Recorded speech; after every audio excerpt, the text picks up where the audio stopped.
Hey guys, कैसे हैं आप सब। I hope you are doing well. I am Sandeep, welcome to CSC circle. तो हम लोग डिस्कस कर रहे थे यूपीएससी 2020 जो टेस्ट सीरीज है विजन आईएएस की, ठीक है। और ये हिंदी में पूरा सोल्यूशन होने वाला है। और ये टेस्ट नंबर जो है आपको 31 देखने को मिलेगा। इसका सेकेंड पार्ट है, फर्स्ट पार्ट आ चुका है इसका। अगर इसको आप लोगों ने नहीं देखा है तो मैंने उसकी प्लेलिस्ट बना दी है, आप वहाँ से देख सकते हैं। इससे पहले हम लोगों ने जो विजन के 24 से टेस्ट शुरू हैं, जो हमारे देखने को मिलेंगे फुल टेस्ट जो जीएस के हैं, ठीक है, प्रीलिम्स के। ये सारे टेस्ट हमने 24 से सॉल्व कर लिए हैं। अगर आप लोगों ने नहीं देखे तो सारी मैंने प्लेलिस्ट बना रखी है, आप वहाँ से देख सकते हैं। और अगर इसका पीडीएफ आप लोगों को चाहिए तो नीचे वीडियो के नीचे लिंक दिया हुआ है, आप टेलीग्राम ग्रुप ज्वाइन कर लीजिए, वहाँ आपको इसकी पीडीएफ मिल जाएगी। और वहाँ आपको कोई भी प्रॉब्लम फेस नहीं करनी पड़ेगी, बहुत ही ईजिली मिल जाएगी। और आप लोग ऐसा करना थोड़ा सा कि जो मैं पीडीएफ जो इसकी सोल्यूशन है उसको थोड़ा सा देख लेना, आप लोग एक बार एक नज़र में देख लेना, ताकि अगर वहाँ से कोई क्वेश्चन आता है तो आप लोग टैकल करके ले जाएं वहाँ से, ठीक है। क्योंकि अगर हम लोग कोई चीज़ पढ़ते हैं तो वो हमारे दिमाग में बहुत लॉन्ग टाइम पर बनी रहती है, जब जैसे जब रिकॉल करने की जब बात आती है तो एग्ज़ाम टाइम में ये चीज़ें हमको बहुत ही काम करने वाली हैं। क्योंकि उतना ज़्यादा डिस्कशन मैं यहाँ नहीं कर पाऊँगा, यहाँ अगर उतना डिस्कशन करूँगा तो बहुत ज़्यादा टाइम आप लोगों का वेस्ट होगा, और मैं आप लोगों का टाइम वेस्ट नहीं करना चाहता हूँ, ठीक है। तो चलते हैं 51 क्वेश्चन नंबर पे। तो इसमें कहा गया है कि भारत की पंचवर्षीय योजनाओं के संदर्भ में निम्नलिखित कथनों में से कौन सही नहीं है, ये बताना है। तो फर्स्ट है कि द्वितीय पंचवर्षीय योजना में विकास के ऐसे ढांचे को प्रोत्साहन दिया गया जिसने अंततः भारत में समाज के समाजवादी ढांचे की स्थापना का मार्ग प्रशस्त किया है। भी है कि चौथी पंचवर्षीय योजना में संपत्ति के संकेंद्रण में कमी तथा कम विशेषाधिकार प्राप्त और कमजोर वर्गों की स्थितियों में सुधार करने पर विशेष बल दिया गया है। सी ऑप्शन है कि नौवीं पंचवर्षीय योजना में पेयजल, प्राथमिक स्वास्थ्य सेवा सुविधाएं और आदि सहित 7 मूलभूत न्यूनतम सेवाओं को में सुधार पर बल दिया गया था। डी ऑप्शन है कि पांचवी पंचवर्षीय योजना में पहली बार योजना के अभिन्न अंग के रूप में वित्तीय क्षेत्र को सम्मिलित किया गया है। तो देखो डी ऑप्शन ये गलत है, क्योंकि इसमें पहली बार वित्तीय क्षेत्र को जो पांचवी के बारे में बताया गया तो ये गलत है। क्योंकि जो पांचवी पंचवर्षीय योजना थे इसके बारे में अगर बात करें तो ये गरीबों के मतलब जो गरीबों के बारे में बात करते हैं, जो गरीबी रेखा के नीचे जीवन यापन करने वाले लोग थे, उनके जो उपभोग का जो स्तर था उसको बढ़ाने पे बात करता था। मतलब गरीबों के लिए समर्पित थी पांचवी पंचवर्षीय योजना। इसी में जो है गरीबी हटाओ का नारा इंदिरा गांधी द्वारा दिया गया था। तो ये आप लोग देख सकते हैं। तो ये हमारा गलत हो गया, और ये तीनों हमारे जो है स्टेटमेंट सही हैं, ए बी सी, ठीक है। तो ये हमारे सही हो गया, डी हमारा गलत हो गया, ठीक है। तो यही गलत पूछा गया, तो डी ऑप्शन हमारा इसमें सही हो गया ऑप्शन का। नेक्स्ट है हमारा 52 क्वेश्चन नंबर। इसमें कहा गया कि निम्नलिखित में से भारतीय समाचार पत्रों के पंजीयन कार्यालय के कार्य हैं। तो फर्स्ट है कि समाचार पत्रों के शीर्षक का सत्यापन, अनुमोदन और उन्हें पंजीकृत करना। सेकंड है कि अखबारी कागज के आयात के लिए पात्रता प्रमाण पत्र जारी करना। थर्ड है कि देश में प्रिंट मीडिया की स्थिति पर प्रकाश डालते हुए सरकार को प्रेस इन इंडिया रिपोर्ट प्रस्तुत करना। तो ये देखो तीनों स्टेटमेंट हमारे सही हैं, जो जो भारतीय समाचार पत्रों के पंजीयन कार्यालय के बारे में बताया गया है, ठीक है। तो डी ऑप्शन हमारा इसमें सही हो जाता है। नेक्स्ट चलते हैं कि राष्ट्रीय कृषि उच्चतर शिक्षा परियोजना के संदर्भ में निम्नलिखित कथनों पर विचार करना है। तो फर्स्ट है कि यह छात्रों को अधिक प्रासंगिक और उच्च गुणवत्ता युक्त शिक्षा प्रदान करने में कृषि विश्वविद्यालयों की सहायता करना चाहता है। सेकंड है कि यह विश्व बैंक और भारत सरकार के बीच 50:50 की लागत सहभागिता के आधार पर किया जाता है। तो जो ये बताया गया है कि राष्ट्रीय कृषि उच्चतर शिक्षा परियोजना के बारे में कि कौन से स्टेटमेंट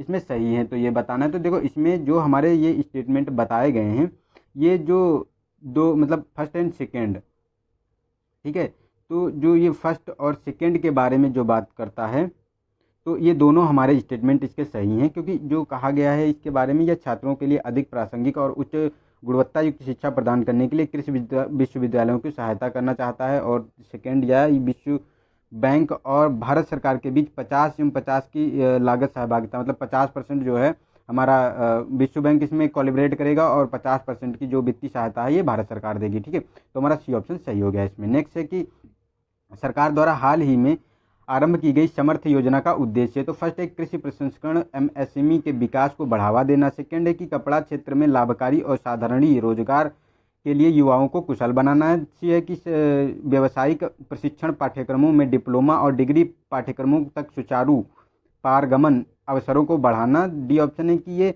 युवा प्रतिभाओं की पहचान करना और वैज्ञानिक अनुसंधान और विकास के क्षेत्र में उन्हें प्रशिक्षित करना।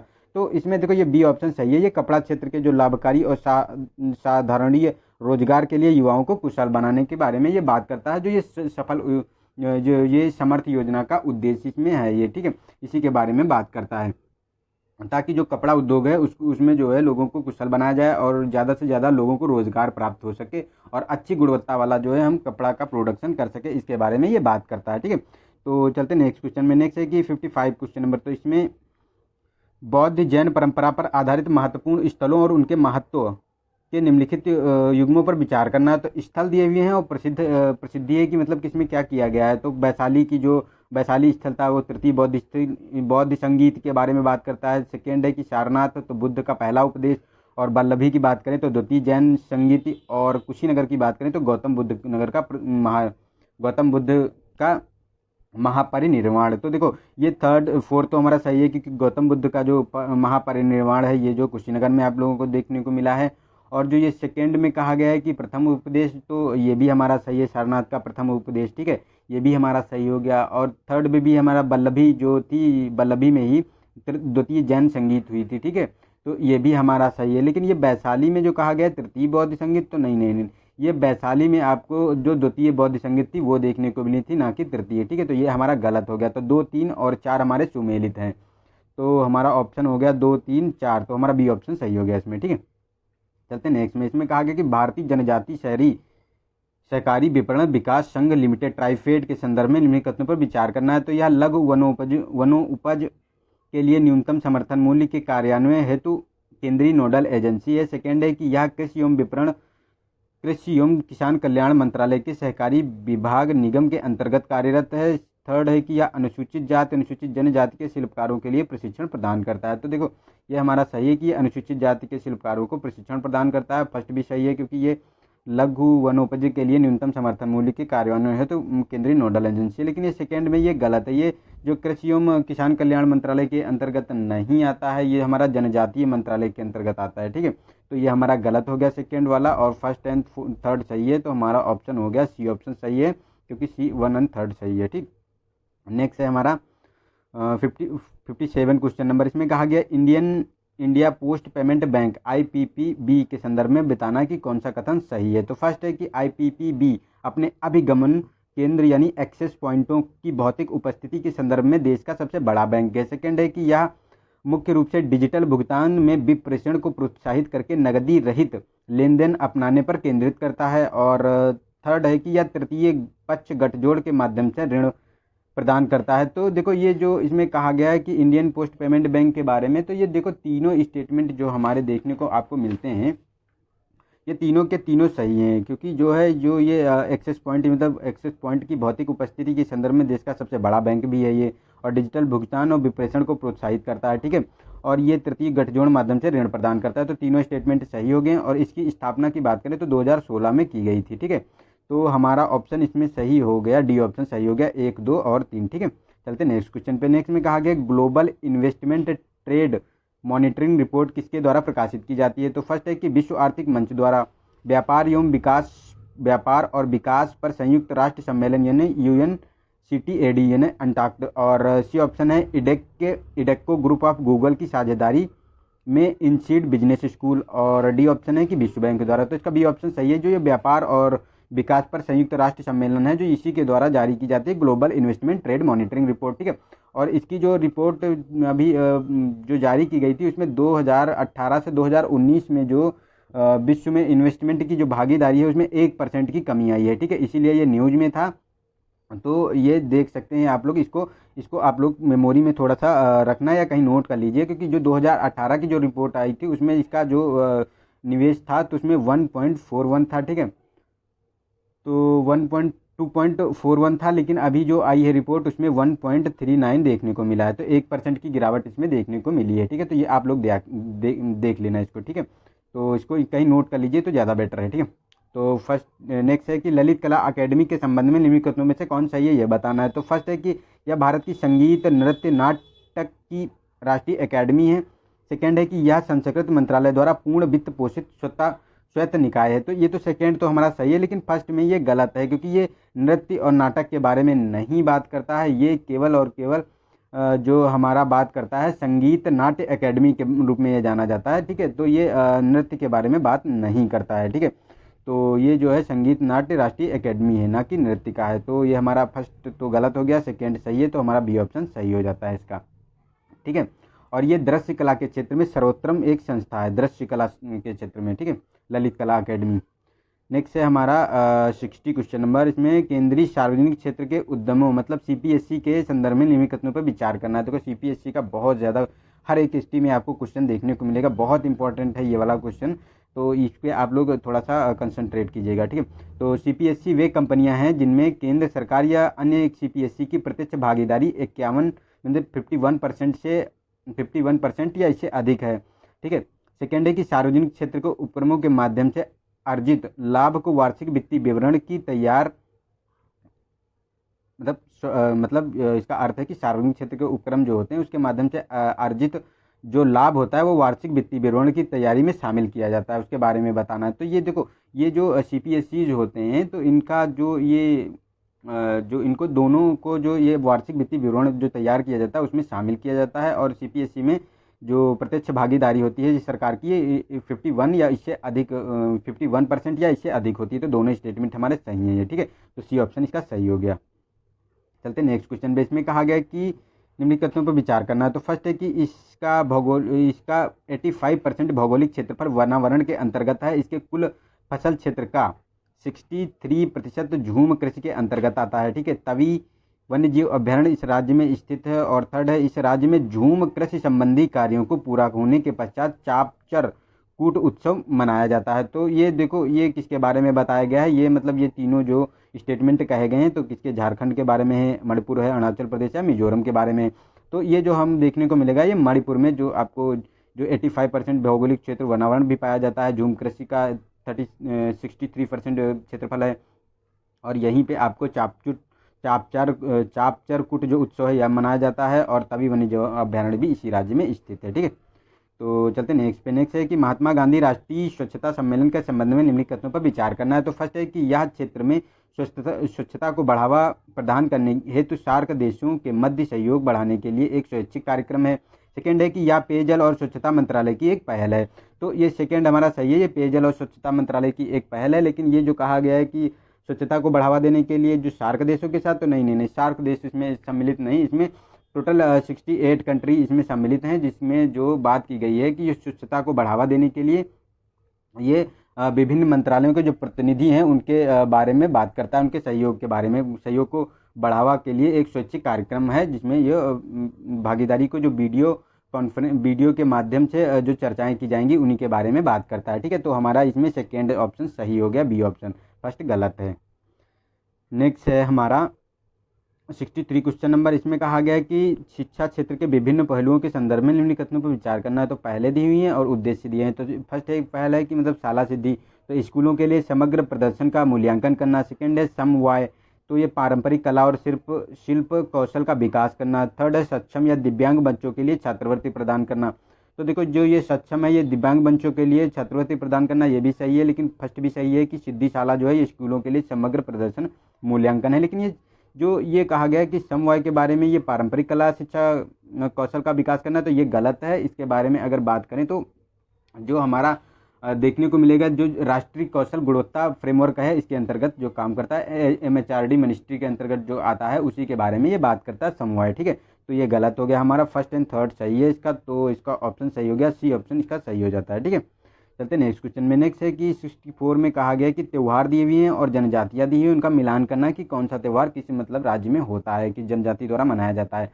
तो ड्री त्यौहार जो है ये आतापानी और बांग्ला, मिजो, मड़ई, गोंड और हॉर्नबिल नागा। तो देखो जो ये हॉर्नबिल होता है ये नागा जनजाति द्वारा मनाया जाता है, और ये तो देखने को मिलेगा, ये आपको जो देखने को मिलेगा नागालैंड का है, ठीक है। और गोंड ये मड़ई का है, ये भी सही है, ठीक है। और ड्री जो त्यौहार है ये आतापानी जनजाति द्वारा मनाया जाता है, ये अरुणाचल प्रदेश में आपको ये जनजाति देखने को मिलती है, ठीक है। लेकिन जो ये कहा गया है कि बांग्ला जो त्यौहार है ये मिजो जनजाति द्वारा, तो ये गलत है, ये गारो जनजाति द्वारा मनाया जाता है, ये गारो जनजाति मेघालय में आप लोगों को देखने को मिलेगी, ठीक है। तो ये गलत हो गया हमारा, और 1, 2 और 4, 1, 2, 4 हमारा ऑप्शन सही हो गया, डी ऑप्शन, ठीक है। नेक्स्ट है हमारा कि अल्पसंख्यक कल्याण के संदर्भ में सच्चर समिति की रिपोर्ट के किस अल्पसंख्यक या अल्पसंख्यक समूह से संबंधित है। तो फर्स्ट है कि केवल मुस्लिम, सिख और ईसाई, सी ऑप्शन, बौद्ध और मुस्लिम, डी है केवल जरथुस्ट यानी पारसी। तो इसका ए ऑप्शन सही है, ये केवल मुस्लिम से संबंधित है, क्योंकि इसमें जो ये राजेंद्र सच्चर एक मुख्य न्यायाधीश थे, जो उच्चतम न्यायालय के न्यायाधीश थे, जो सेवानिवृत्ति के बाद इनके अध्यक्षता में एक समिति बनाई गई थी, जिसमें कहा गया था कि इनके जो केवल मुस्लिम हैं उनके बारे में उनकी सामाजिक, आर्थिक और शैक्षिक स्थिति का अध्ययन कर रिपोर्ट प्रस्तुत करना था। ठीक है, तो उन्हीं के बारे में बात करता है। नेक्स्ट है हमारा 66 क्वेश्चन नंबर। इसमें कहा गया अंतर्राज्यीय नदी जल विवाद ISRWD अधिनियम 1956 के अंतर्गत निम्नलिखित में से किस नदी के लिए अंतर्राज्यीय जल विवाद न्यायाधिकरण का गठन किया गया है? तो फर्स्ट है महानदी, नर्मदा, दामोदर, कावेरी, महादाई।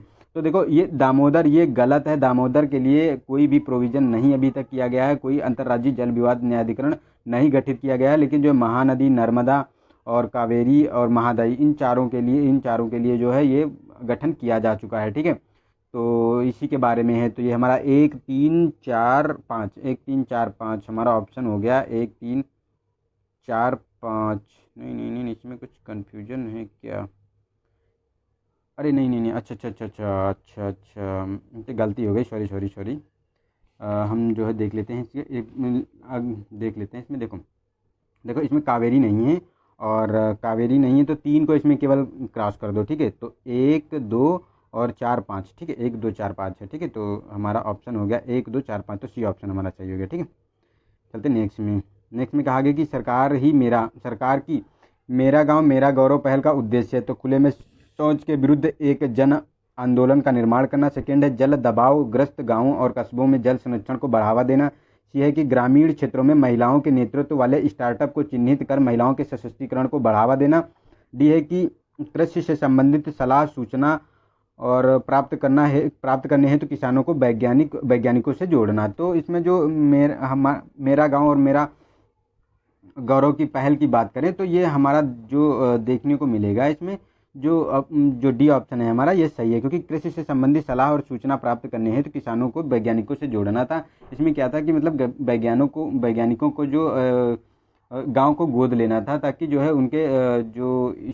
उनका जो ये कार्यक्रम चलाया गया था लैब टू लैब प्रोसेस, मतलब प्रयोगशाला से खेत तक कार्यक्रम के अंतर्गत जो है ये किसानों को उनको सूचना देना और सलाह देना था, ताकि कैसे खेती को और उन्नत बनाया जाए, कैसे ज़्यादा प्रोडक्शन लिया जाए और कम से कम लागत से अधिक प्रोडक्शन लिया जाए, ताकि जो हमारा प्रधानमंत्री का जो विजन है 2022 का 1922 का, कि किसानों की आय की मतलब दोगुनी करना, उसके अंतर्गत उसी का मतलब पार्ट कह सकते हैं ये। ठीक है, तो उनके मतलब किसानों की इनकम को दोगुनी करने में भी ये सहायक होगा। ठीक है, नेक्स्ट है कि राष्ट्रीय साधन सहयोगिता छात्रवृत्ति योजना के संदर्भ में निम्नलिखित में से कौन सही है यह बताना है। तो इस योजना में अनन्य व्यवसायिक कौशल रखने वाले छात्रों को छात्रवृत्ति प्रदान की जाती है। सेकेंड है कि निजी संस्थानों में पढ़ने वाले छात्रों को इस योजना के अंतर्गत छात्रवृत्ति के पात्र नहीं हैं।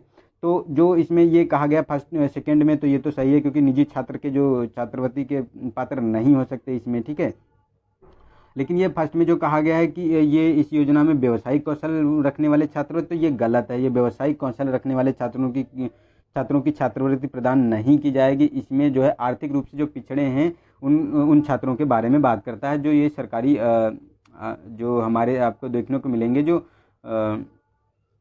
सरकारी जो संस्थान होते हैं उनके बारे में, जो छात्र अपना जो ड्रॉप आउट हो जाते हैं वहाँ से, जो कक्षा 8 के बाद ड्रॉप आउट हो जाते हैं, उन्हीं के बारे में बात करता है कि उनको, और जो वो ड्रॉप आउट हो जाते हैं मतलब अपनी वित्तीय स्थिति, मतलब पारिवारिक वित्तीय स्थिति के रूप में, कि उनके घर में इतने रिसोर्सेस नहीं होते हैं कि बच्चों को आगे पढ़ाया जाए, तो उन्हीं के लिए ये प्रोग्राम चलाया गया है। ठीक है, ताकि उनको भी शिक्षा का अवसर मिल सके और वो बेहतर जो है कौशल की शिक्षा को प्राप्त कर सके, ताकि वो अपने परिवार का और अपना भरण पोषण कर सकें। ठीक है, तो इसमें आपको देखने को मिलेगा, तो इसमें जो बी ऑप्शन सही है। और इसके अंतर्गत जो है ये निजी संस्थान तो नहीं आते, निजी संस्थान के जो छात्र होते हैं ये तो आते नहीं हैं। इसके साथ साथ जो केंद्रीय विश्वविद्यालय और ये तुम्हारे जवाहर नवोदय के विद्यालय के छात्र होते हैं, केंद्रीय विद्यालय और जवाहर नवोदय के, ये भी सम्मिलित नहीं किए जाते हैं इसमें। ठीक है, नेक्स्ट है हमारा 69। इसमें कहा गया कि मजदूरी अधिनियम 1948 के संदर्भ में निम्नलिखित पर विचार करना है। तो फर्स्ट है कि इस अधिनियम के अंतर्गत केंद्र और राज्य सरकारों दोनों न्यूनतम मजदूरी का भुगतान नियत, संशोधित, पुनरीक्षित और परिवर्तित कर सकती हैं। सेकेंड है कि केंद्रीय क्षेत्र में इस अधिनियम का परिवर्तन मुख्य श्रम आयुक्तों के निरीक्षण अधिकारियों के माध्यम से किया जाता है। तो ये न्यूनतम मजदूरी अधिनियम 1948 जो है इसके बारे में क्या कहता है, तो ये इनके बारे में दोनों स्टेटमेंट हमारे सही हैं, तो हमारा सी ऑप्शन सही हो गया। चलते हैं नेक्स्ट क्वेश्चन पे। इसमें कहा गया है कि सेवा भोज योजना के संदर्भ में बताना है कि कौन सा स्टेटमेंट सही है। तो इसके अंतर्गत लोगों को निःशुल्क भोजन प्रदान करने वाली धार्मिक संस्थाओं को पीडीएस दुकानों पर निःशुल्क खाद्यान्न उपलब्ध कराया जाएगा।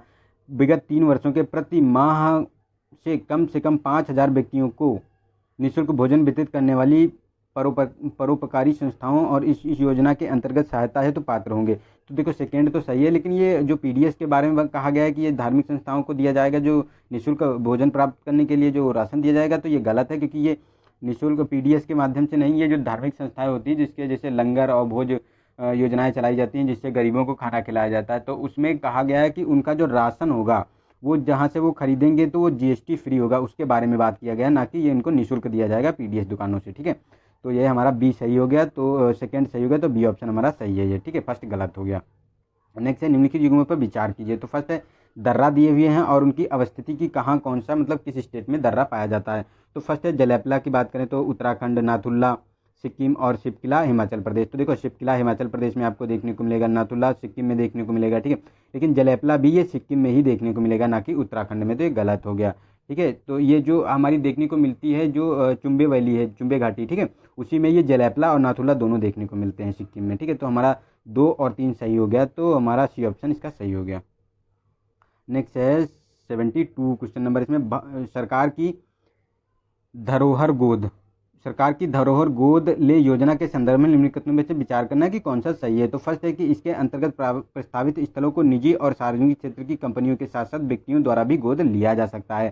सेकेंड है कि प्रस्तावित स्थल को प्रतिस्पर्धी वित्तीय बोली के आधार पर इच्छुक पक्षों को आवंटित किया जा सकता है।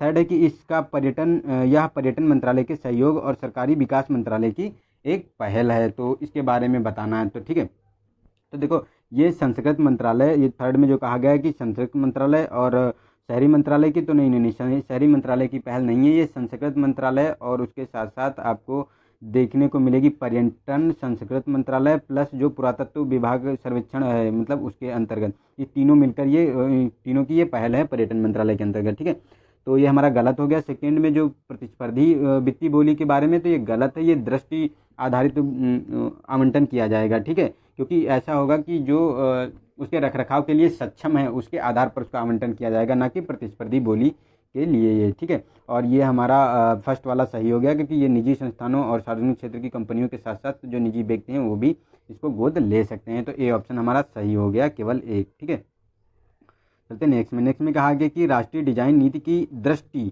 समकालीन नवीन प्रक्रियाओं के साथ भारत की समृद्ध परंपरा के एकीकरण की परिकल्पना करती है। इस संदर्भ में राष्ट्रीय डिजाइन नीति 2007 के निम्नलिखित में से कौन से उद्देश्य हैं तो बताना है। तो फर्स्ट है कि जो अधिक संख्या में NIFT national institute of fashion technology की स्थापना। सेकेंड है कि भारतीय डिजाइन परिषद IDC की स्थापना और सभी IIT और NIT में डिजाइन विभागों को प्रोत्साहित करना। तो देखो ये सेकेंड और थर्ड तो हमारे सही हैं, लेकिन ये NIFT जो national institute of technology fashion technology, तो इसका कोई प्रोविज़न इसमें नहीं किया गया है जो डिजाइन नीति 2007 की है। ठीक है, लेकिन ये दोनों हमारे स्टेटमेंट सही हैं, क्योंकि डिजाइन परिषद की स्थापना की जाएगी और सभी IIT और NIT में डिजाइन विभागों की स्थापना को प्रोत्साहित किया जाएगा, तो हमारा इसका बी ऑप्शन सही हो गया, केवल 2 और 3। ठीक है, तो चलते हैं नेक्स्ट क्वेश्चन पे। नेक्स्ट है हमारा मंत्रिमंडल सचिवालय के संदर्भ में निम्नलिखित में से कौन सा सही है ये बताना है। तो फर्स्ट है कि यह सीधे प्रधानमंत्री के अधीन कार्य करता है, यह सुनिश्चित करता है कि राष्ट्रपति सभी मंत्रालयों और विभागों की प्रमुख गतिविधियों से अवगत रखा जाए। राष्ट्रपति को सभी मंत्रालयों और विभागों की प्रमुख गतिविधियों से अवगत रखा जाए। थर्ड है कि यह भारत सरकार यानी व्यवसाय आवंटन नियम 1961 के प्रशासन के लिए उत्तरदायी है। तो ये तीनों स्टेटमेंट हमारे सही हैं जो मंत्रिमंडल सचिवालय के संदर्भ में कहे गए हैं। ठीक है, तो डी ऑप्शन हमारा सही हो जाता है इसमें। नेक्स्ट है हमारा 74 क्वेश्चन नंबर। इसमें कहा गया कि MP लेड योजना है, इसके संदर्भ में कौन सही नहीं है। तो ये चीज़ें आप लोग गाइस याद रखा करो, सही और सही नहीं इसको अंडरलाइन किया करो और जो है या गोला कर लिया करो, जो भी आपको सूटेबल लगे वो कर लिया करो, क्योंकि ये चीज़ें हमको याद रखनी है, क्योंकि इससे हमारा क्वेश्चन आता हुआ क्वेश्चन हम लोग गलत कर देते हैं। ठीक है, तो ये ध्यान रख सकते हैं आप लोग, थोड़ा सा ध्यान देने की ज़रूरत है और कोई बात नहीं है इसमें। तो इसमें कहा गया कि राज्यसभा के निर्वाचित सदस्य जिस राज्य से वे निर्वाचित हुए हैं उनमें कहीं भी काम की अनुशंसा कर सकते हैं। सेकंड बी है कि संसद के नाम निर्दिष्ट सदस्य देश में कहीं भी कार्यान्वयन के लिए कार्यों की अनुशंसा कर सकते हैं। सी है कि इस योजना के अंतर्गत जारी किया गया फंड व्याप्तगत होने के योग्य है, अर्थात किसी विशेष वर्ष में जारी नहीं किया गया फंड आगामी वर्षों के लिए अग्रेषित नहीं किया जा सकता। थर्ड है कि सांख्यिकी और कार्यक्रम कार्यान्वयन मंत्रालय द्वारा इस योजना के लिए नोडल मंत्रालय है। तो इसके बारे में कौन सही नहीं है ये बताना है। तो देखो इसमें जो हमारा ये सी ऑप्शन है ये गलत है, क्योंकि जो इसमें कहा गया है कि ये जो व्याप्तगत है तो ये व्याप्तगत फंड नहीं है। अगर जो मतलब ये 5 करोड़ दिया जाता है 5 सालों के लिए, मतलब 1 साल के लिए, अगर ये एक सांसद जो है ये 5 करोड़ रुपए में से 2 ही करोड़ अगर वो खर्च करता है तो 3 करोड़ शेष बच गया है। तो ये 3 करोड़ क्या हो गया, अगले साल के लिए जुड़ जाएगा, मतलब 5 करोड़ अगले साल का मिलेगा प्लस 3 मतलब 8 करोड़ हो जाएगा। ऐसे ही ये चलता रहता है, मतलब नॉन लैप्स लेबल है, ठीक है, इसको लैप्स नहीं होता है, ये अगले साल ऐड हो जाता है, ठीक है। तो ये गलत है और ये तीनों स्टेटमेंट हमारे सही हैं, ठीक है।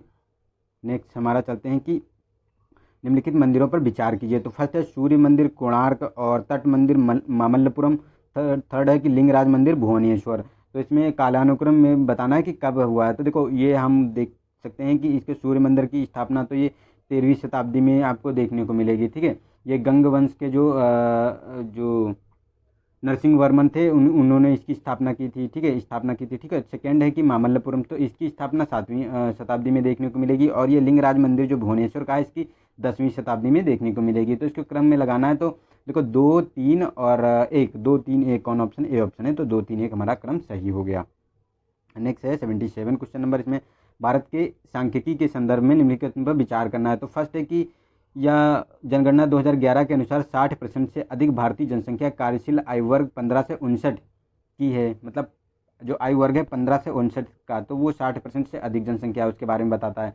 सेकेंड है 10 की जनगणना के अनुसार विगत 5 दशकों में बाल लिंग अनुपात में निरंतर वृद्धि हुई है। थर्ड है कि भारत में विगत 4 दशकों में 10 की जनसंख्या वृद्धि दर में निरंतर कमी आई है।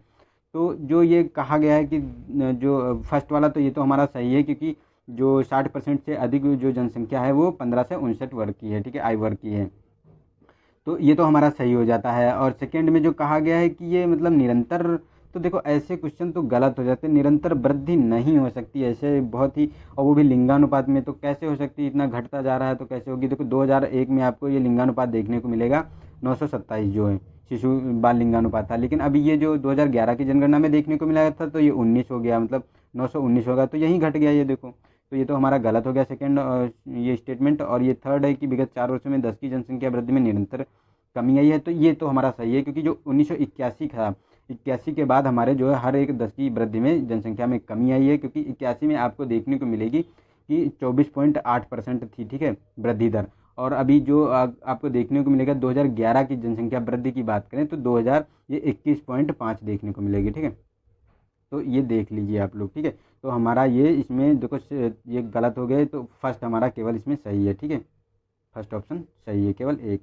नेक्स्ट है कि निम्नलिखित नदियों में से नदियाँ और उनके नदियों के अपवाह मार्ग के राज्यों के पर विचार करना है। तो कहाँ कौन सी नदी बहती है ये बताना है इसमें, ठीक है।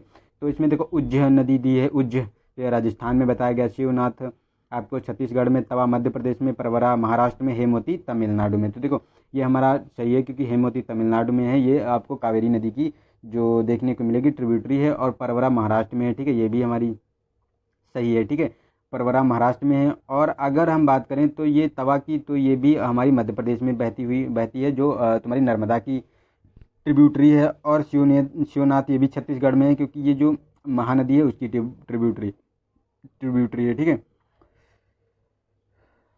और ये उज्जहा जो नदी है, उज्जहा नदी ये राजस्थान में नहीं, आपको ये जम्मू कश्मीर में देखने को मिलेगी, रावी की सहायक नदी है। तो हमारा देखो शिवनाथ ये सही है, तवा भी सही है, प्रवरा सही है, लेकिन हेमवती जो ये हेमवती ये भी गलत है, क्योंकि हेमवती तमिलनाडु में नहीं है, ये आपको कर्नाटक में देखने को मिलेगी, कावेरी की ये ट्रिब्यूटरी है, ठीक है। तो ये हमारी गलत हो गई। तो हमारी 2, 3, 4 ऑप्शन सही हो गया, बी ऑप्शन, ठीक है। नेक्स्ट है कि अतुल्य भारत 2.0 अभियान के संदर्भ में निम्नलिखितों पर विचार करना है। तो फर्स्ट है कि इसका उद्देश्य विभिन्न घरेलू विदेशी बाजारों में पर्यटन को बढ़ावा देना और एकीकृत योजना को विकसित करना। सेकेंड है कि यह रोग या योग स्वास्थ्य लाभ वन्यजीव जैसे नीचे पर्यटन उत्पादों को बढ़ावा देने के लिए केंद्रित है। यह विदेश मंत्रालय और संस्कृति मंत्रालय की संयुक्त अभियान है। तो देखो जो ये अतुल्य भारत 2.0 है, इसके बारे में अगर हम बात करें तो देखो ये आपका विदेश मंत्रालय और संस्कृति मंत्रालय के अंतर्गत नहीं आता है, ये आपका पर्यटन मंत्रालय के अंतर्गत देखने को मिलेगा। और जो ये फर्स्ट वाले में कहा गया है कि ये मतलब विदेशी बाज़ारों और घरेलू और विदेशी बाज़ारों के लिए पर्यटन को बढ़ावा देने के लिए एक एकीकृत योजना विकास करना, तो ये गलत है। ये जो है घरेलू और विदेशों के लिए नहीं, ये वैश्विक स्तर पर है। विश्व भर में जो है आध्यात्मिक चिकित्सीय स्वास्थ्य पर्यटन का प्रसार करना है, ठीक है। तो ये भी हमारा गलत हो गया। तो हमारा सेकेंड लेकिन सही है, ये योग स्वास्थ्य लाभ और वन्यजीव जैसे नीचे पर्यटन उत्पादों को बढ़ावा देने के लिए केंद्रित है। तो हमारा ऑप्शन बी सही हो गया, केवल 2।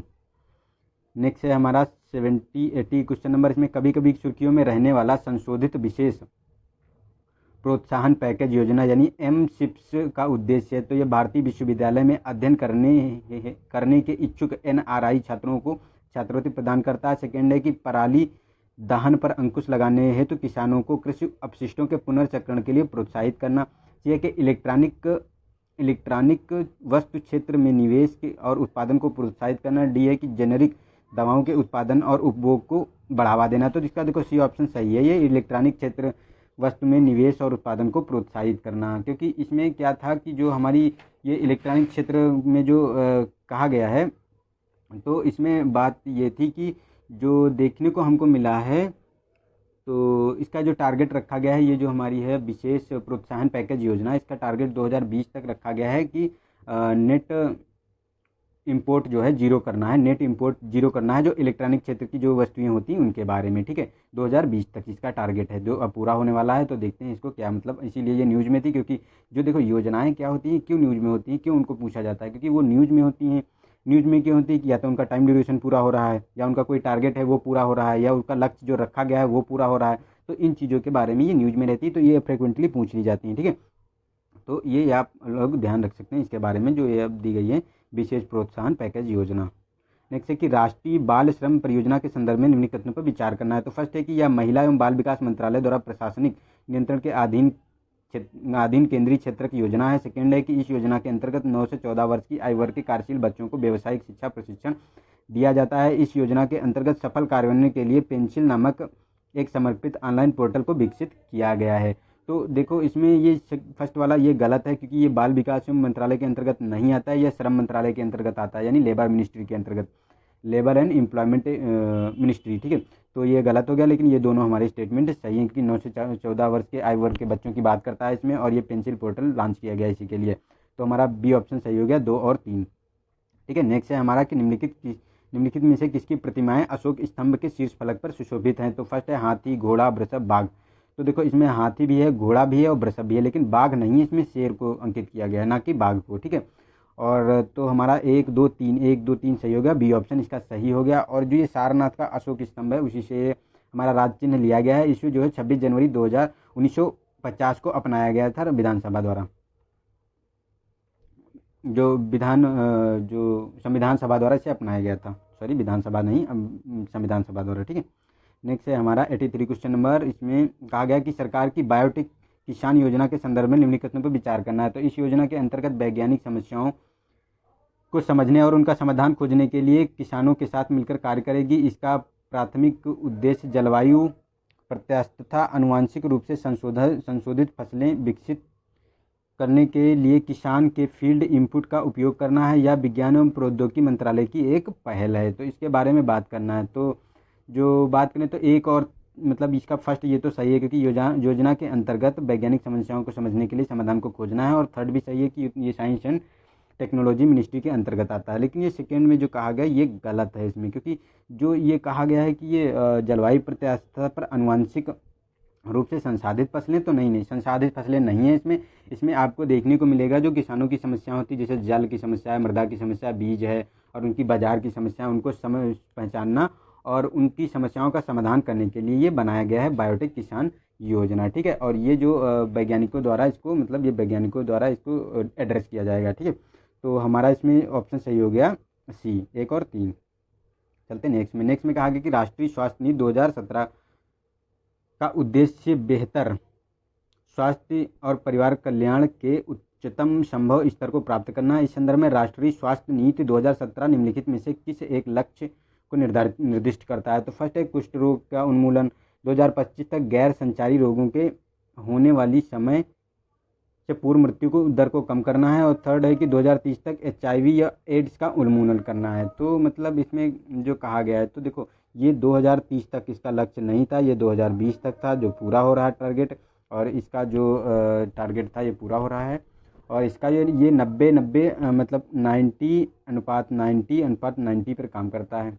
ये एक मतलब अभियान चला गया जिसमें 90% जो है HIV वायरस के लोगों की पहचान की जाएगी, उन्हें एंटी रेट्रो 90% लोगों को एंटी रेट्रो वायरस जो है दिया जाएगा, और उसके बाद 90% जो वायरस है उसको जो है उसकी रोकथाम की जाएगी 90% लोगों की। तो ये 90-90-90 के बारे में बात करता है, ये जो HIV से ही संबंधित है। सेकेंड में जो कुष्ठ रोग से संबंधित कहा गया है, तो ये हमारा जो बात करता है, तो ये तो हमारा फर्स्ट और सेकंड दोनों सही है, क्योंकि गैर संचारी रोग कौन से होते हैं, जैसे मतलब जो हृदय से रोग संबंधित है, मधुमेह हो गया, मतलब जो संक्रमण द्वारा एक दूसरे में नहीं फैलते उनके बारे में बात करता है, ठीक है। तो ये दोनों हमारे लक्ष्य सही हैं, तो ये हमारा सही हो गया ऑप्शन 1 और 2, बी ऑप्शन हमारा सही हो जाएगा इसमें। चलते नेक्स्ट में कहा गया कि प्रधानमंत्री युवा योजना के संदर्भ में निम्नलिखित कथनों पर विचार करना है। तो फर्स्ट है कि यह केंद्र प्रायोजित योजना है जिसे मानव संसाधन एवं विकास मंत्रालय द्वारा कार्यान्वित किया जा रहा है। और सेकंड है इसका उद्देश्य व्यापक पैमाने पर मुफ्त ऑनलाइन पाठ्यक्रम यानी MOOC के माध्यम से सभी नागरिकों के लिए उद्यमिता शिक्षा विकसित और प्रदान करना है। तो ये जो फर्स्ट में कहा गया है ये जो मानव संसाधन विकास मंत्रालय के अंतर्गत तो नहीं, ये कौशल विकास और उद्यमिता मंत्रालय के अंतर्गत आता है, ठीक है। और सेकंड ये हमारा सही है, तो हमारा बी ऑप्शन सही हो गया। नेक्स्ट है हमारा 86 नंबर, इसमें पारिस्थितिकी विकास बाल योजना के संदर्भ में बताया गया है, तो कौन सा सही है ये बताना है। तो इसका उद्देश्य कठोर कानून और व्यवस्था की स्थिति के कारण अति प्रभावित क्षेत्रों की पारिस्थितिकी पुनर्स्थापना करना है। सेकंड है कि इस योजना रक्षा मंत्रालय के माध्यम से कार्यान्वित की जा रही है। तो इसमें जो ये बताया गया है दोनों में, तो ये जो बात करता है, तो ये दोनों हमारे स्टेटमेंट सही हैं, क्योंकि इसका उद्देश्य कठोर कानून और व्यवस्था की स्थिति के कारण अति प्रभावित क्षेत्रों को पारिस्थितिकी पुनर्स्थापना करना है, और यह रक्षा मंत्रालय के अंतर्गत आता है। तो ये दोनों स्टेटमेंट सही हैं। और अगर बात करें तो इसमें जो ये हमारे जो पारिस्थितिकी पुनर्स्थापना और जो ये पूर्व सैनिक होते हैं उनके सार्थक रोजगार को बढ़ावा देने के बारे में बात करता है, ठीक है, ताकि जो रिटायरमेंट जो ले चुके हैं उन लोगों को जो है इनका पारिस्थितिकी क्षेत्र में उनको लगा के पर्यावरण के अंतर्गत उनको रोजगार प्रदान किया जाए, ठीक है, इनके बारे में बात करता है। नेक्स्ट है कि knowledge involvement in research advancement through nurturing योजना का उद्देश्य है। तो SC/ST समुदाय से संबंधित छात्रों को डायरेक्ट पाठ्यक्रम से जोड़ना। बी ऑप्शन है कि स्कूलों में आकांक्षी युवाओं में रचनात्मकता के समावेश हेतु अनुसंधान प्रयोगशालाओं का विकास करना। सेकेंड है विज्ञान और प्रौद्योगिकी क्षेत्रों में लैंगिक समानता लाना, और शोध को विकल्प के रूप में अपनाने के लिए अल्पसंख्यक समुदाय के छात्रों को छात्रवृत्ति प्रदान करना। तो इसका सी ऑप्शन सही है, जो ये विज्ञान और प्रौद्योगिकी के क्षेत्र में लैंगिक समानता लाना इसका मुख्य उद्देश्य है, ठीक है। तो इसी के बारे में बात करता है। जो ये किरण योजना है, मतलब knowledge involvement in research advancement through nurturing, तो इसमें जो महिलाएं जो महिला वैज्ञानिक होती हैं उनकी भागीदारी को जो है रिसर्च सेल्फ एम्प्लॉयमेंट और जो है इनकी साइंस एंड टेक में इनको बढ़ावा देने के लिए इनके बारे में ये किरण प्रोग्राम लॉन्च किया गया है। नेक्स्ट है कि निम्नलिखित क्षेत्रों पर विचार कीजिए। तो फर्स्ट है कि दम्फा बाघ अभ्यारण्य, इतानाकी राष्ट्रीय उद्यान, कालेसर राष्ट्रीय उद्यान और पाकिम वन्यजीव अभ्यारण्य। तो इसमें कौन सा नागालैंड में स्थित है इसके बारे में बात करता है, मतलब बताना है कि। तो इसमें देखो जो ये दम्फा है ये तो मिजोरम में तुमको देखने को मिलेगा, तो ये तो गलत हो गया, ठीक है। और इतांकी की बात करें तो ये आपको देखने को मिलेगा नागालैंड में। और कालेसर की बात करें तो ये देखो जो हरियाणा में देखने को आपको मिलेगा, ठीक है, तो ये भी गलत हो गया। और पाकिम वन्यजीव अभ्यारण्य है ये हमको देखने को मिलेगा, ये हमारा देखने को मिलेगा तुम्हारा नागालैंड में। तो हमारा सेकेंड एंड फोर्थ यानी सी ऑप्शन सही है, 2 और 4 सही है, ये दोनों वन्यजीव अभ्यारण्य आपको नागालैंड में देखने को मिलते हैं, ठीक है। नेक्स्ट है हमारा क्वेश्चन नंबर 89, इसमें भारतीय गुणवत्ता परिषद QCI के संदर्भ में बताना है कि कौन सा कथन सही है। तो फर्स्ट है कि यह सोसाइटी पंजीकरण अधिनियम 1860 के अंतर्गत पंजीकृत गैर लाभकारी स्वायत्त सोसाइटी है। सेकेंड है, यह परिषद सरकार, उद्योग और अन्य हितधारकों के समान प्रतिनिधित्व वाली परिषद द्वारा नियंत्रित किया जाता है। यह न केवल पर्यावरण और स्वास्थ्य सेवकों में बल्कि शिक्षा और अवसंरचना में भी गुणवत्ता मानकों को संवर्धन के लिए भी कार्य करती है। तो इसमें बताना है कि कौन सा सही स्टेटमेंट है। तो इसमें देखो, इसमें ये हमारे तीनों स्टेटमेंट सही हैं, क्योंकि जो ये भारतीय गुणवत्ता परिषद होती है, ये मतलब पंजीकृत और गैर स्वर पंजीकृत के लिए जो इनके अंतर्गत पंजीकृत है जो एक्ट है ये 1860 का, और गैर लाभकारी स्वायत्त सोसाइटी है। और ये सरकार परिषद के उद्योग अन्य हितधारकों के सामान्य प्रतिनिधित्व वाली परिषद का नियंत्रण किया जाता है, और इसे न केवल पर्यावरण व स्वास्थ्य के क्षेत्रों में बल्कि शिक्षा और अवसंरचना की गुणवत्ता के मानकों के संवर्धन के लिए भी कार्य करती है। तो तीनों स्टेटमेंट हमारे सही हो गए ये, तो डी ऑप्शन हमारा सही हो गया। चलते हैं नेक्स्ट में कहा गया कि भारत सरकार द्वारा आरंभ की गई पहल ई प्रमाणन के संदर्भ में निम्नलिखित में से कौन सही नहीं है, ये बताना है। ठीक है, तो फर्स्ट है कि इसका उद्देश्य अभिप्रेत प्राप्तकर्ताओं को सुरक्षित ढंग से सरकारी योजनाएं प्रदान करना है। सेकेंड है कि यह सुदृढ़ बहुकारकीय प्रमाणीकरण प्रणाली है जो उपयोगकर्ता प्रमाणीकरण के लिए चार कारक प्रदान करती है। इसका उद्देश्य एक ही डिजिटल प्रोफाइल के अंतर्गत driving licence, PAN card, voter ID इत्यादि सभी विभागों के असमान पहचान पत्रों का समेकन करना है। और ये डी ऑप्शन है कि ये वेब पोर्टल पर पंजीकृत होने वाले उपयोगकर्ताओं को समर्पित क्लाउड स्पेस प्राप्त होता है।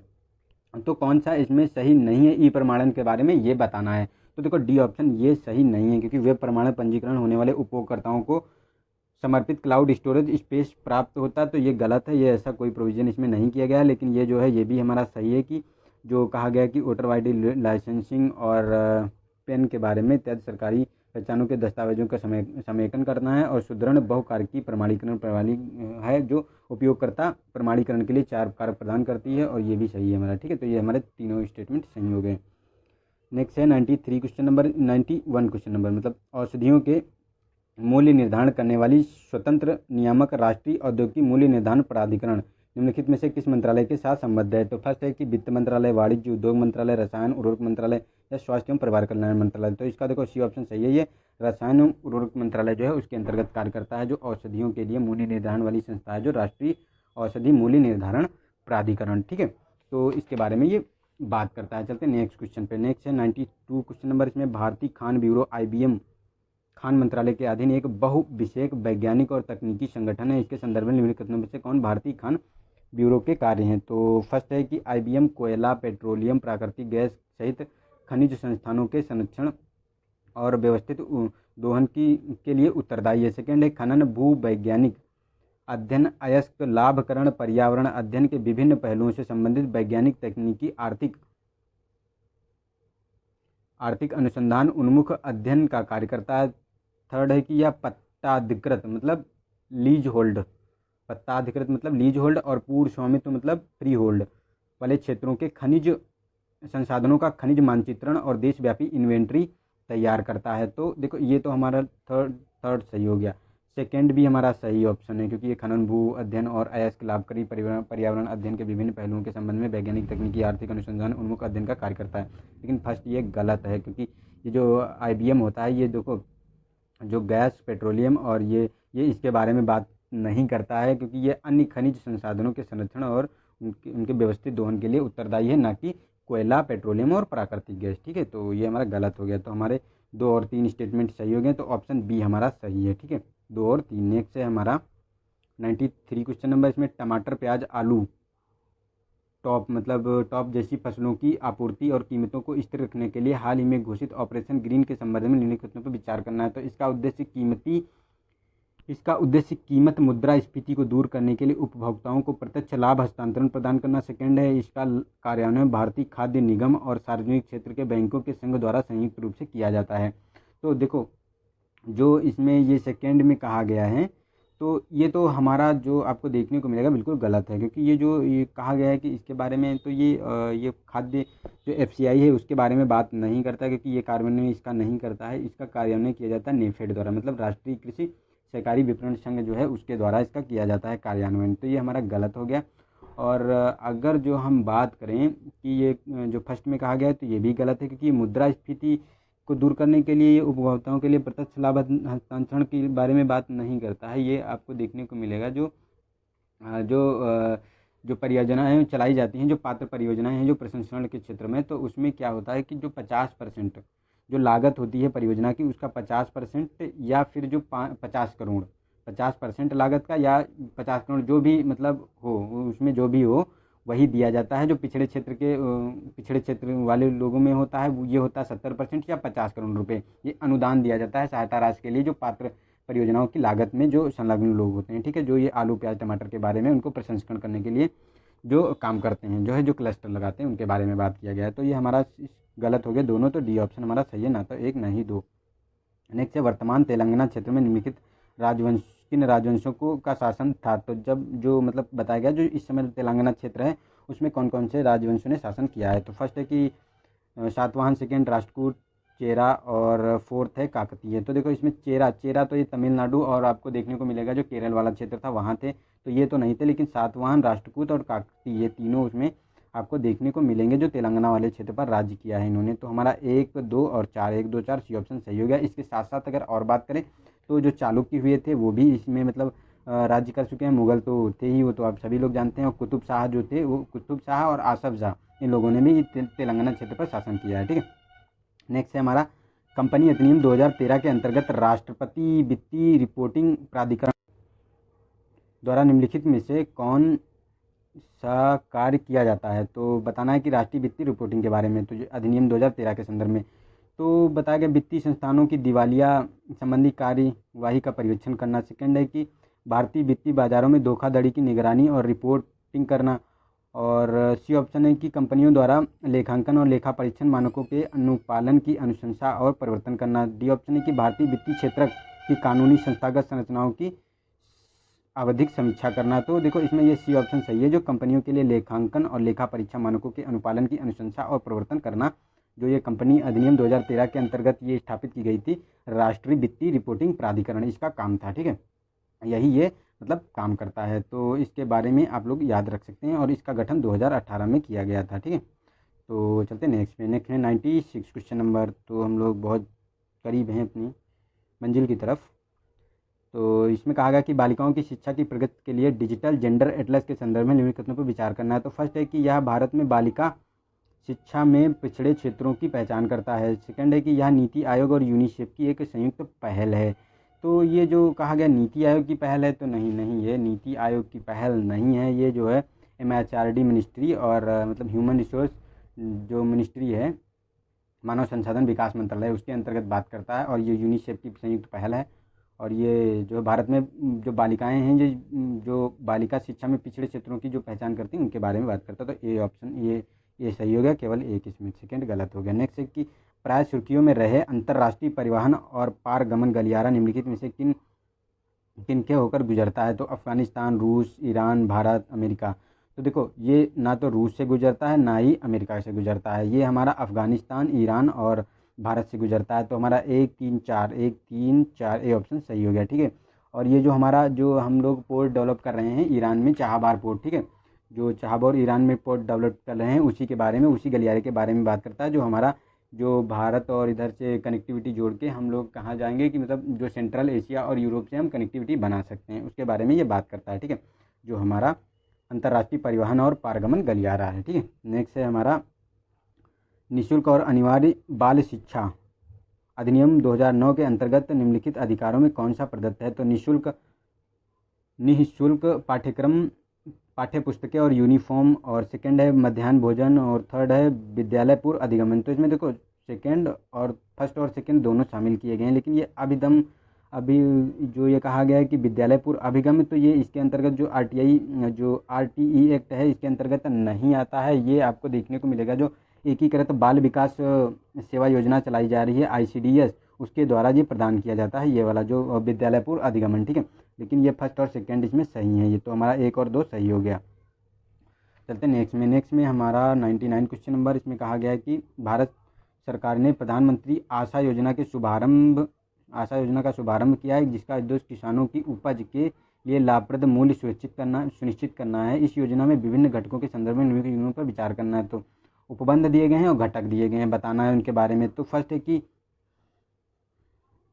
फर्स्ट दिया गया है कि फर्स्ट है कि मूल्य समर्थन योजना। तो केंद्रीय नोडल एजेंसी द्वारा किसानों के से दलहन तिलहन कोपरा और भौतिक खरीद करना। ठीक है। सेकंड है कि मूल्य न्यूनतम भुगतान योजना। तो ये किसानों को एमएसपी और विक्रय मूल्य के मध्य अंतर को प्रत्यक्ष भुगतान करना। थर्ड है कि निजी खरीद और स्टॉकिंग पायलट योजना। तो ये निजी एजेंसियों द्वारा पायलट उधार पर बाजार कीमत पर वस्तु की खरीद करना। तो देखो जो ये इसमें थर्ड वाला दिया गया है ऑप्शन, ये तो हमारा सही नहीं है, क्योंकि ये निजी खरीद के जो स्टारकिट पायलट योजना है ये बात करता है जो राज्य अधिष्ठ एमएसपी पर जो तिलहन खरीदे हैं उसके बारे में बात करता है। जो निजी क्षेत्र की कंपनियां हैं वो तिलहन खरीद के बारे में बात करता है। जो राज्य अधिष्ठ करेगा, जो राज्य बताएगा, उसी एमएसपी पर तिलहन की खरीद जो निजी क्षेत्र के एजेंसियां कर सकती हैं। ठीक है, इनके बारे में। लेकिन ये फर्स्ट और सेकंड सही है हमारा, क्योंकि जो मूल्य समर्थन योजना है इसकी केंद्रीय नोडल एजेंसी की बात करें तो ये किसानों के लिए दलहन और कोपरा भौतिक खरीद के लिए खरीदता है, और ये न्यूनतम समर्थन में एमएसपी के मूल्य के मध्य अंतर को प्रत्यक्ष भुगतान करता है। तो हमारा फर्स्ट एंड सेकंड सही हो गया, तो ये ऑप्शन हमारा इसका सही है। ठीक है। नेक्स्ट है हमारा कि देश में शिक्षकों को उनके विशिष्ट योगदान को पुरस्कृत करने हेतु देश के शिक्षकों को उनके विशिष्ट योगदान को पुरस्कृत करने हेतु आरंभ की गई राष्ट्रीय शिक्षक पुरस्कार के लिए संदर्भ में निम्नलिखित कथनों पर विचार करना है। तो फर्स्ट है कि यह केवल स्कूली शिक्षकों को प्रदान किया जाता है। सेकंड है कोई भी पात्र शिक्षक पुरस्कार के लिए अपने को स्वयं नामांकित कर सकता है। तो दोनों स्टेटमेंट सही हैं, ये हमारा सी ऑप्शन सही हो गया कि कोई भी जो है शिक्षक इसको जो है पुनर्नामांकित कर सकता है। और इसकी स्थापना 1958 में की गई थी, और ये 5 सितंबर को प्रत्येक वर्ष जो है शिक्षकों को प्रदान किए जाते हैं शिक्षक जो ये हमारा पुरस्कार है, और ये तो राष्ट्रपति द्वारा ये प्रदान किए जाते हैं। ठीक है। तो ये आप लोग इसको ध्यान रखिएगा, इसकी स्थापना 1958 में की गई थी। और ये जो सर्वपल्ली राधाकृष्णन है उन्हीं के बारे में उन्हीं के मतलब उपलक्ष्य में ये चलाया गया था, तो उनकी याद में। तो ये हमने पूरे कर लिए यहाँ पे 50 क्वेश्चन। ठीक है। तो आप लोगों का अगर इसकी पीडीएफ चाहिए तो टेलीग्राम ग्रुप ज्वाइन कर लीजिए, वहाँ से आपको इसकी पीडीएफ मिल जाएगी, जिससे आप उसको एक बार पढ़ लीजिएगा, ताकि आप उसका रिवीजन भी आपका हो जाएगा और थोड़ा सा उसमें देख लेंगे तो आप जो कोई क्वेश्चन एग्ज़ाम में आएगा, जब एग्ज़ाम हॉल में होंगे तो आप रिकॉल भी कर पाएंगे। क्योंकि अगर हम लोग क्वेश्चन का आंसर एनालिसिस में पढ़ते हैं तो वो लॉन्ग टाइम पे याद रहता है, और ख़ासकर जो क्वेश्चन गलत करते हैं वो तो हमेशा याद ही रहता है, तो वहाँ आप कंफर्टेबल फील कर पाएंगे। ठीक है। तो पढ़ते रहिए, तैयारी करते रहिए, एग्ज़ाम पास में ही आ रहा है, और टेस्ट लगाते रहिए साथ साथ। ठीक है। तो आज के लिए इतना ही, मिलते हैं नेक्स्ट वीडियो में, तब तक के लिए नमस्कार, जय हिंद, जय भारत।